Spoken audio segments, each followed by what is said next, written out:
오늘 하나님께서 우리에게 주신 말씀은 고린도후서 5장 17절 말씀입니다. 5장 17절 말씀 한 구절인데 여기 띄워놨거든요. 같이 한번 읽어보도록 하겠습니다. 시작. 그런즉 누구든지 그리스도 안에 있으면 새로운 피조물이라. 이전 것은 지나갔으니 보라 새 것이 되었도다. 아멘. 네. 오늘 새해첫 설교 청년부도 재개됐는데 어떠한 설교로 해야 될까 고민을 많이 했습니다. 예. 고민 많이 했는데 자 오늘 하나님께서 행복이란 마음을 주셔서 행복이란 제목으로 이렇게 잡아봤어요. 여러분 우리 모두는 행복을 원합니다. 그렇죠 여러분? 행복을 원하지 않으신 분들은 아무도 없을 겁니다. 여러분 나를 한번 생각해봤으면 좋겠어요. 난 지금 행복한가? 자, 우리나라 헌법 제10조에도 이렇게 나와 있더라고요. 자, 모든 국민은 행복을 추구할 권리를 가진다 이렇게 나와 있습니다. 자, 헌법 조항에 있을 정도로 국가도 국민들의 행복에 관심을 갖고 있다라는 것입니다. 자, 그렇다면 도대체 행복이란 무엇인가? 인류가 존재한 이래로 지금까지 사람들이 행복에 대해서 그렇게 추구하고 찾고자 했지만 아직까지 100% 답을 찾은 사람이 없습니다. 여러분 굉장히 많은 책들이 행복에 관해서 우리에게 보여주고 있어요. 유명한 철학자 아리스토텔레스는 행복을 뭐라고 얘기했냐면 중용의 삶이다라고 얘기했습니다. 중용의 삶. 치우치지 않는 거. 너무 과하지도 않고 너무 없지도 않는 적당한 가진 삶. 그게 바로 행복이다라고 이제 아리스토텔레스는 얘기했고, 자 이런 류의 책들이 굉장히 많습니다. 요즘 유행하는 책 쇼펜하우어 책도 있죠. 쇼펜하우어는 뭐라 했냐? 행복 철학은 고통을 인정하고 이를 통해 삶의 질을 높이는 방법을 제시하고 있습니다. 고통이 있을 때 삶에는 고통이 있다 인정하고 그것을 예술을 통해서 위로를 찾고 고통을 수용하는 용기를 가지라 이렇게 얘기를 했어요. 자, 그래서 진정한 행복은 고통을 직면할 때 비로소 찾아온다 이렇게 얘기를 했습니다. 쇼펜하우어는. 자, 전 세계 수재들이 모인 하버드 대학에서도요. 여러분 여기서 가장 인기 있는 강의 중 하나가 탈벤 교수의 행복론이라고 합니다. 행복론. 자, 모두가 부러워하는 이 수재들이 모인 그 하버드에서 이 학생들이 뭘 찾고 있냐면 행복이 뭔지, 어떻게 해야 행복한지를 찾고 있다라는 거예요. 자, 인터넷 서칭을 하다가 하버드대 52주 행복 연습이라는 책이 있더라고요. 이 책을 누가 지었냐? 탈벤 교수가 지었습니다. 아까 그 가장 인기 있는 강의 중에 하나인 하버드에서 그분이 지었는데 이렇게 나오더라고요. 총 52주 프로그램이 되어 있는데 감사하는 마음 갖기, 30분 운동하기, 내 감정 솔직히 표현하기 등 한 주에 하나씩 해보면 행복이라는 습관이 찾아온다고 얘기를 해요. 이 책에서. 그래서 52주 동안 이렇게 하면 행복이 찾아온다라고 이 책에서 얘기를 하고 있습니다. 정말 행복해질 수 있을 것인가 여러분 궁금합니다. 저도 아직 해보진 않았어요. 52주간 매주 하면 행복해지는 습관이 들어진다라고 이 책에서 얘기를 하고 있는데 여러분 많은 사람들의 행복을 꿈꿔요. 이 여인과 결혼하면 행복할 수 있을 것 같다라고 그렇죠. 결혼하는데 여러분 결혼하면 막상 우리가 많이 싸우잖아요. 지금 청년분들이 있으면 얘기할 텐데 많이 싸웁니다. 우리 부모님들도 많이 싸우잖아요. 행복을 꿈꿨는데 여러분 결혼하면 또 다르죠. 자, 청년들은 어떻습니까? 대기업에 취업하고 연봉 높은 직장을 얻으면 행복할 거라고 생각을 합니다. 근데 정말 그런 곳에 들어가면 내 인생이 행복해질 수 있을 것인가? 얼마 전에 제가 이런 기사를 봤습니다. 삼성전자 1년 다니고 퇴사한 청년을 봤어요. 그걸 보면서 그런 생각이 들었습니다. 대기업에 들어간다고 그렇게 열심히 노력하고 했는데 행복을 찾아 갔을 텐데 퇴사한 걸 보면 그걸 통해서 100% 행복을 얻을 수 없겠구나라는 것을 보면서 생각하게 됐어요. 세상 사람들도 그게 꼭 행복을 가져다 주지 않는다라는 것이죠. 자, 또 여러분, 유명해지면 행복해질 수 있을 것인가? 인싸가 되고 사람들에게 잘 알려지면 행복할 수 있을 것인가? 근데 우리 연예인들 보면 어떻습니까? 연예인들 잘 알려지고 돈도 많이 벌고 하는데 우리가 봤을 땐 성공한 인생 같아요. 예, 밝게 웃고 이러는데, 근데 여러분, 그 연예인들이 그렇게 마약을 많이 한다고 합니다. 예, 그 인기에 대한 그 부담과 무게가 엄청나다는 거예요. 그게 자살도 또 굉장히 많이 합니다, 연예인들이. 그런 거 보면 진짜 사람들에게 유명해지는 것도 그렇게 나에게 행복을 가져다 주는 게 아닐 수 있겠구나라고 생각을 해볼 수 있는 것이죠. 자, 사람들은 열심히 행복을 위해서 행복을 추구하며 살아갑니다. 욕망대로 살아가는 것이 행복이라고 생각하는 사람들은 욕망을 추구하며 살아갈 것이고, 또 쾌락이 행복이라고 생각하는 사람들은 쾌락을 찾아서 살게 될 거예요. 즐기며 살아갑니다. 자, 지금까지 이런 모습들을 보면 사람들이 행복에 대해서 착각하고 있는 것이 있습니다. 그게 뭔지 아십니까? 사람들은 행복을 내가 만들어낼 수 있다고 착각을 해요. 행복을. 근데 여러분, 우리는요, 우리 스스로 행복을 만들어낼 수 없다라는 사실을 기본 전제로 깔고 가셔야 됩니다. 그 베이스예요. 자, 성경에 보면 열심히 노력해서 행복을 얻으려는 사람이 나옵니다. 누가복음 12장에 보시면 한 부자의 비유가 나와요. 한 부자가 자신이 수확한 밭에 그 소출이 풍성한 거예요. 너무 풍성해서 심중에 어떤 고민을 했냐면 이 많은 이 곡식들을 저장해 놓을 공간이 없는데 어떻게 할까 고민합니다. 너무 많아서. 완전 행복한 고민 아닙니까? 너무 많아서 둘 데가 없는 거예요. 지금으로 보자면 돈이 너무 많아서 둘 데가 없어서 더 큰 집으로 이사 갈까 이렇게 생각하고 있는 것입니다. 지금 행복한 고민하고 있는 거예요. 자, 그리고 어떻게 하는가? 자신의 곡간을 더 세워서 더 많은 그 곡식을 저장해 놔야겠다 해가지고 19절에 이렇게 얘기합니다. 또 내가 내 영혼에게 이르되 영혼아, 여러 해 쓸 물건을 많이 쌓아두었으니 평안히 쉬고 먹고 마시고 즐거워하자 하리라 하되, 이렇게 말합니다. 그러니까 이 청년이, 이 부자가 어떻게 하냐, 더 큰 데로 가요. 그래서 그 물건을 다 집어넣고 이제 무슨 얘기를 하냐면 내가 이렇게 다 쌓아놨으니까 난 이제 행복할 것만 남아있다. 이제 펑펑 쓰고 즐겁게 살자라고 얘기를 하는 거예요, 이 부자가. 자, 근데 이제는 열심히 행복만 추구하며 살면 될 것 같은데 20절에 보시면 하나님께서 이렇게 말씀하십니다. 어리석은 자여, 오늘 밤에 내 영혼을 도로 찾으리니 그러면 내 준비한 것이 누구의 것이 되겠느냐, 이렇게 말씀하십니다. 하나님께서. 자, 이 부자는 자신이 이룬 것을 통해서 이제 쓰고 즐겁게 살아가면 행복해질 것만 남았다라고 생각을 했는데, 근데 하나님 뭐라 하세요? 착각하지 마. 행복은 너를 통해서 오는 게 아니야. 어림도 없어. 네 목숨 내가 가져가면 너가 갖고 있는 거 누가 그 쓰게 되겠니? 이 말은 뭡니까? 이 땅에서 네 힘으로, 내 힘으로 너가 행복을 추구할 수 없다. 행복은 너의 삶, 너의 숨쉬는 모든 것은 누구한테 달려있다라는 거예요? 하나님께 달려있다라고 하나님께서 말씀해주고 계시는 겁니다. 자, 열심히 무엇을 이루면 행복할 수 있다? 좀 더 노력하고 좀 더 성취해 나가면 행복할 수 있는 것인가? 그걸로는 절대 행복해질 수 없다라는 것이죠. 그래서 여러분, 우리는 스스로 행복을 만들어낼 수가 없습니다.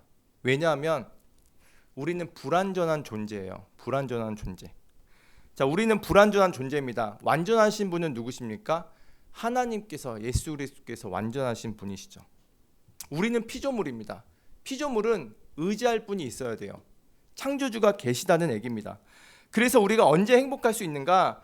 하나님께서 창조주인 우리에게, 피조물에게 행복을 주셔야 우리가 행복해질 수 있다라는 거예요. 그래서 우리가 복을 받아야 됩니다. 복을. 여러분, 그 영어의 행복이 해피니스잖아요. 근데 해피가 그 어원에서 뭐에서 왔냐면 이제 해픈에서 왔습니다. 우연히 일어나다. 그게 이제 세상이 말하고 있는 해피니스, 행복이에요. 근데 기독교에서 말하는 복은 뭐냐? 블레스입니다. blessing you 얘기 많이 하잖아요. 하나님께서 축복을 내려주셔야 행복해질 수 있다는 거예요. 그래서 행복의 원천은 누구한테 달려있다는 겁니까? 하나님께 달려있다는 것을 우리가 아셔야 된다는 거예요. 그래서 우리가 알고 있는 행복의 정의를 우리가 다르게 생각해 볼 필요가 있습니다. 행복은 우리의 육체에서 나오는 것이 아니라, 세상에서 오는 게 아니라 하나님의 은혜에서 주어진다는 거예요. 여러분, 하나님의 은혜는 누구에게 주어집니까? 하나님의 은혜는 모든 사람에게 주어지는 게 아닙니다. 하나님의 자녀에게 주어져요. 우리가 하나님의 자녀가 되었음을 믿어야 우리가 행복에 근접할 수 있다는 것입니다. 그게 행복의 시작이에요. 자, 하나님의 자녀가 되었다는 것은 뭐냐? 신분이 변화가 된 겁니다. 신분의 변화입니다. 그러니까 마귀의 자녀로 살아갔다가 예수님을 믿음으로 하나님의 자녀로 바뀌었다라는 거예요. 여러분, 우리가 예수님을 믿으면서 무엇을 믿습니까? 2000년 전에 예수님께서 십자가에 못 박혀 죽으신 그 사건이 지금 나의 죄를 모두 용서해 주시고 내가 예수님의 십자가로 인해서 내가 의인이 되었다, 이 사실을 우리가 믿는 거잖아요. 나는 이젠 더 이상 죄에 대해서 얽매이지 않고 예수님께서 모든 걸 다 죄로 해결하셨기 때문에 나는 자유하다. 그래서 우리가 죄인으로 살아가는 게 아니라 이젠 신분이 바뀐 상태입니다. 의인의 신분으로 바뀐 거예요. 그걸 우리가 믿어야 된다라는 것입니다. 그러니까 존재가 바뀐 사람이어야 우리가 행복의 시작이 될 수 있다라는 거예요. 자, 고린도 후서 5장 17절 오늘 본문인데 우리 한번 다시 같이 한번 읽어보겠습니다. 시작. 그런즉 누구든지 그리스도 안에 있으면 새로운 피조물이라. 이전 것은 지나갔으니 보라 새 것이 되었도다. 아멘. 자, 여러분, 새로운 이 피조물, 예수 그리스도를 구주로 믿는 사람을 성경에서 뭐라고 얘기했냐면 새로운 피조물이다, 이렇게 얘기합니다. 새로운 변화가 된 존재라는 거예요. 이전 것은 지나갔으니 보라 새 것이 되었도다. 이전에 육체로 인해서 내가 행복을 추구하며 살았던 내가 이제 어떤 존재로 바뀌었다라는 겁니까? 새로운 피조물, 새로운 몸이 되었다라는 거예요. 여러분, 새로운 몸이라는 건 뭡니까? 우리 안에 누가 계신다라는 거예요? 예수님께서 계신다라는 것입니다. 성령님께서 계신다라는 거예요. 예전에는 성령님이 내 안에 안 계셨어요. 왜냐? 믿음으로 그분을 받아들이지 않았기 때문입니다. 그런데 예수 그리스도를 구주로 내가 고백하고 믿고 그분을 영접했기 때문에 내 안에 새로운 예수님께서, 성령님께서 오심으로 우리의 몸이 어떻게 됐습니까? 새로운 피조물이 되었다. 그래서 여러분, 우리가 행복할 수 있는 이유는 예수님께서 나와 함께하고 계시기 때문입니다. 예수님께서 함께하고 계시기 때문이에요. 예수님이 함께하고 계시기 때문에 우리는 항상 행복할 수 있는 것입니다. 상황과 환경이 아니라. 여러분, 우리의 인생의 짐들이 굉장히 많죠. 나에게 주어진 짐들, 결혼 문제, 취업 문제, 직장 문제, 가정 문제 등등 굉장히 많은 인생의 짐들이 있을 겁니다. 그런데 예수님께서 믿는 우리들에게 뭐라고 말씀하시는지 한번 마태복음 11장 28절 한번 보겠습니다. 이렇게 말씀하셨어요. 자, 수고하고 무거운 짐진 자들아 다 내게로 오라, 내가 너희를 쉬게 하리라, 이렇게 말씀하셨어요. 어떤 자가 여러분 쉴 수 있을까요? 예수님께서 수고하고 무거운 짐진 자들아 다 내게로 오라, 이렇게 얘기했는데 여러분, 세상 사람들이 예수님께 갈까요? 안 갑니다. 누가 가요? 믿음으로 새로운 피조물을 가진 자만이 예수님께 가서 쉴 수 있다라는 거예요. 자, 예수님께서 수고하고 무거운 짐을 진 사람들을 부르시는데 그 대상이 누구냐? 여러분, 우리 모든 인류, 모든 사람은, 전 세계 사람들 중에서 짐이 없는 사람은 없을 겁니다. 요즘 초등학생들도요, 다 짐이 있어요. 학원도 많이 가고 숙제도 굉장히 많습니다. 굉장히 짐이 많아요. 안 하면 또 혼나고. 예수님께서 말씀하신 그 대상은 우리 모두입니다. 무거운 짐진 자들, 우리 모두. 근데 그 짐을 내려놓고 쉬라고 말씀하시는 거예요. 근데 우리가 생각하기에는 그 모든 짐들이 해결돼야 쉴 것 같은데 예수님께서는 아니, 그냥 나한테 와서 쉬어, 이렇게 말씀하시는 겁니다. 어떤 자가 쉴 수 있냐? 믿는 사람만, 예수 그리스도 나의 구주라고 의지하는 사람만 믿을 수 있고, 또 그분이 나와 함께 하시기 때문에 내가 두려워하지 않고 행복할 수 있다라는 것입니다. 그러니까 그렇게 말씀해 주시는 해결사가 나와 함께 하신다라는 거예요. 그래서 우리는 행복할 수 있다라는 것입니다. 자, 그런데 다음 구절에 이렇게 말씀하십니다. 자, 나는 마음이 온유하고 겸손하니 나의 멍에를 메고 내게 배우라. 그리하면 너희 마음이 쉼을 얻으리리. 이렇게 말씀하셨어요. 자, 멍에를 메라고요? 우리가 이렇게 생각할 수 있어요. 아니, 무거운 짐도 있는데 멍에를 메라. 이러면 더 힘들어지는 것이 아닌가라고 생각할 수 있습니다. 여러분, 멍에는 뭐냐면 이 그림입니다. 이 그림에 보시면 끌고 가요. 소나 나귀의 목에 막대기를 가지고 일을 할 때 이렇게 같이 끌고 가는 겁니다. 근데 두 마리 동물을 한 짝으로 해서 보통 어미랑 이제 자기 자식된 그런 동물과 같이 끌고 가는데 예수님께서 이 말씀 왜 하시냐? 예수님께서 뭐라고 말씀하시냐면 두 마리 동물 한 짝으로 묶어서 나가는 것처럼 너 혼자 멍에를 메지 말고 내가 함께 그 멍에를 지고 가주겠다라고 말씀하신 거예요. 예수님께서. 그래서 예수님께서 뭐라 말씀하셨냐? 나의 멍에를 메고 내게 배우라. 그리하면 너의 마음이 쉼을 얻으리니라고 말씀해 주시는 겁니다. 한마디로 너의 그 인생의 무게 내가 그 짝이 되어 주겠다라고 말씀해 주고 계시는 거예요. 자, 여러분들이 예수님 믿기 전에는 모든 삶을 내가 주도해서 살아갔을 겁니다. 내 힘으로 살아갔을 거예요. 인생의 짐을 내가 메고 살았다면 예수님이 뭐라 말씀하시냐? 새로운 피조물이 된 믿음의 자녀들에게 혼자 그 멍에를 끌지 말고 내가 함께 그 멍에를 끌고 가주겠다라고 말씀해주고 계시는 거예요. 한마디로 내 인생의 동반자가 되주시겠다 이렇게 말씀하시는 거죠. 여러분, 근데 함께 끌고 가시는 그분이 어떠한 분이시냐면 능력이 없으신 분이 아닙니다. 함께 끌고 가시는 분은 전능하신 하나님이세요. 천지를 지으신 하나님이시고 나의 모든 문제를 해결해 주시는 그 하나님이십니다. 내가 지금 돈이 없어요. 근데 옆에 끌고 가시는 분이 빌 게이츠야. 돈이 너무 많아요.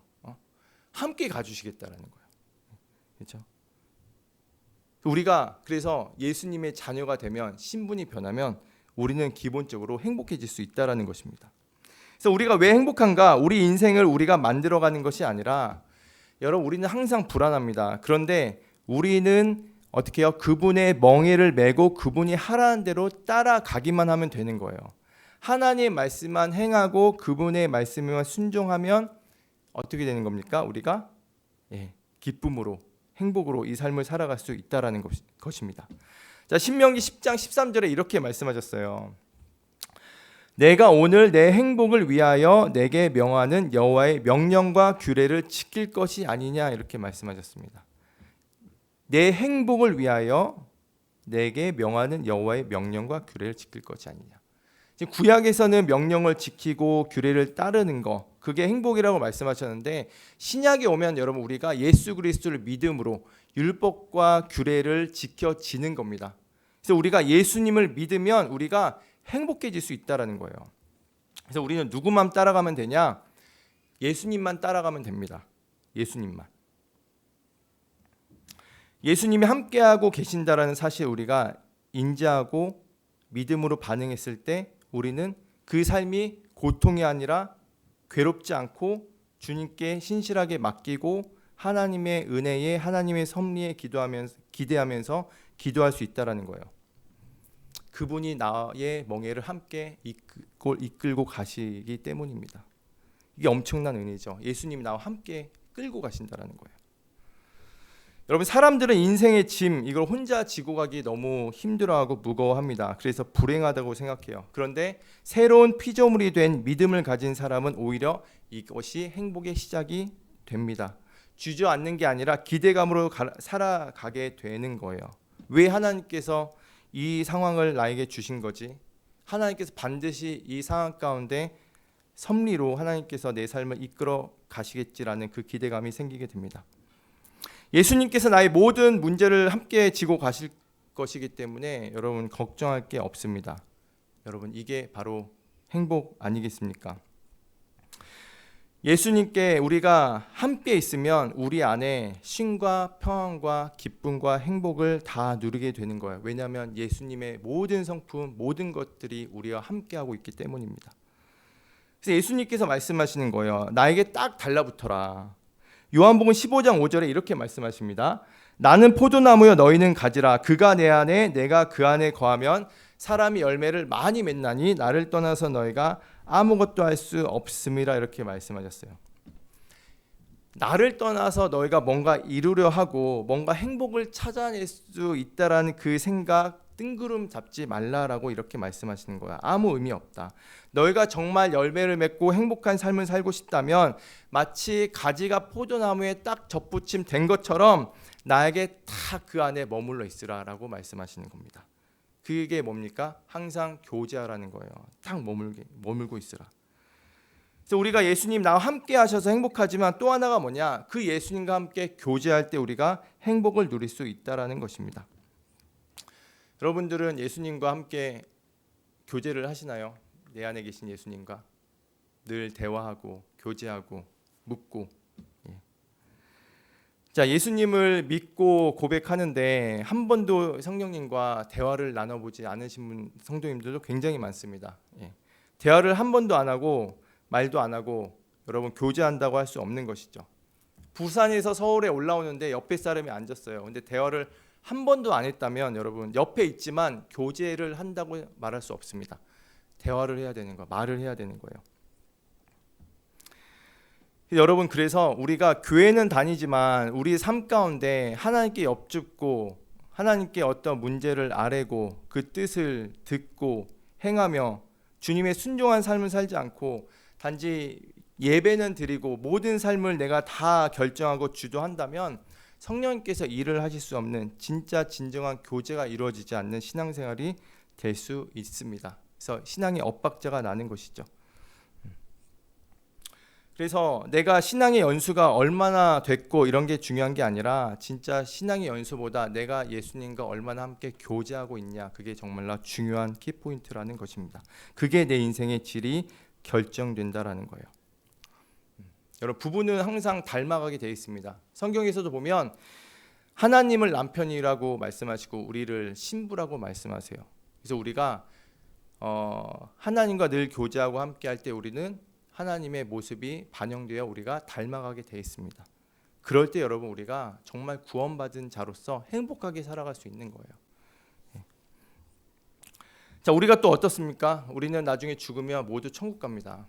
예수님께서 나와 함께 하시고 성령님께서 계신다는 그 인치심의 그 사실 때문에 증거 때문에 우리는 모두 죽어도 천국에 가요.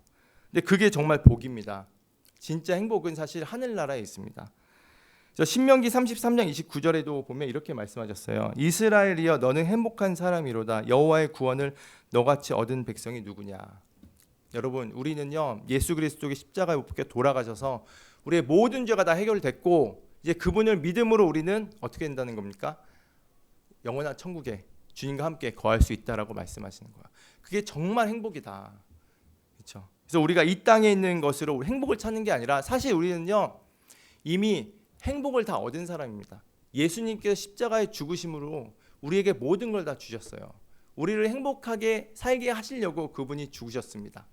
그래서 여러분 정리하겠습니다. 오늘 말씀 사람들은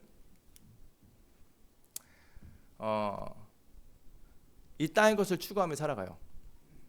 오늘 청년부 설교인데 청년들이 뭘 추구하며 살아가겠습니까? 취업 문제, 결혼 문제, 여러 가지 문제들 그거를 가지고 늘 고민하며 살 거예요. 그리고 무슨 생각하냐면 난 왜 내 인생이 왜 이러냐, 나 왜 이렇게 불행한 사람인가 이렇게 생각할 겁니다. 근데 오늘 하나님은 그렇게 말씀하시는 게 아니에요. 그걸 너를 통해서 행복이 주어지는 게 아니라 너가 만들 수 있는 게 아니다. 하나님께서 복을 내려주셔야 너가 진짜 복된 자가 될 수 있다. 그런데 우리는 어떻습니까? 이제 모든 우리 믿음의 사람이 됐어요. 예수님의 십자가로 우리가 믿고 구원받은 백성이 되었습니다. 근데 사실 그래서 우리가 모든 우리 성도님들이 청년들이 여기 계신 분들이 다 행복한 사람들이에요. 여기 계신 분들이. 예. 그래서 행복을 여러분 다른 데 찾지 마시고 여러분 안에 계신 예수님이 계시고 또 예수님과 함께 교제할 수 있는 그 하나님께서 우리에게 말씀하시고 아까도 보셨지만 멍에를 함께 이끄시는 그 예수님을 생각하시면서 내가 오늘도 정말 행복한 삶을 살고 있구나라는 그 하나님께 고백과 그런 소망을 가지고 또 나중에 천국 가서 주님과 함께할 그 기대감을 가지고 행복을 늘 누리시며 살아가시는 저와 여러분 되시기를 소망합니다. 네, 우리 같이 기도하실 텐데